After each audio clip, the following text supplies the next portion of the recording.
Magandang gabi sa detalye ng mga pangunahing balita. Lahat ng testimonya ng 6 na sospek sa pagpaslang kay Congressman Rodel Batocabe ay magkakaugnay at iisa ang kanilang itinuturong mastermind sa krimen.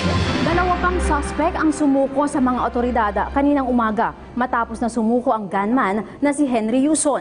Si Daraga Albay Mayor Carl Win Baldo naman nahaharap na sa patong-patong na kaso. Narito ang report.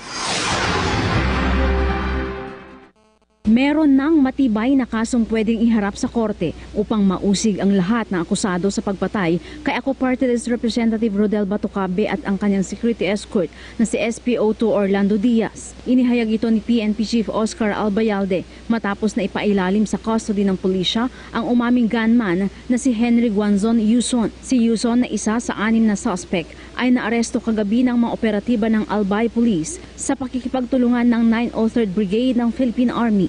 Ito ay sa bisa ng outstanding warrant of arrest sa kasong rape na matagal nang inisyu ng Ligao City Regional Trial Court noon pang October 20, 2015. Sa investigasyon ng PNP CIDG, inamin ni Yuson na siya ang bumaril kina Batocabe at Diaz sa pamamagitan ng .40 caliber pistol. Susuri mo po ako sa family Batocabe na ako napakutusan po lang po ako ni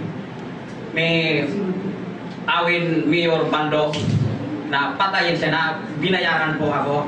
Pero wala po akong nakuha kahit piso na dahil hinudas rin po ako ng kasama ko si Tupe. Kinuha niya po yung bayad. Yun po ang grabing pagsisisi ko na nagawa ko po sa pamilya nila. Si Yuson ay dating rebeldeng NPA na sumuko at naging miyembro ng CAFGU. Napakutusan lang na bayaran lang po ako ng ipapatay si Congressman Rodel Batocabe ni Awin Mayor Baldo. May pangako man siya sa amin na ang namin, tuloy-tuloy ang kabuhayan namin at nagsasahod kami sa kanya. Samantala, nasa custody na rin ng pulisya ang isa pang suspect na si Jaywin Babor alias G matapos sumuko sa mga otoridad. Si Babor ay dating sundalo ng Philippine Army na siyang nag-drive ng getaway motorcycle na ginamit ng gunman. Juliet Caranyan para sa Bayan.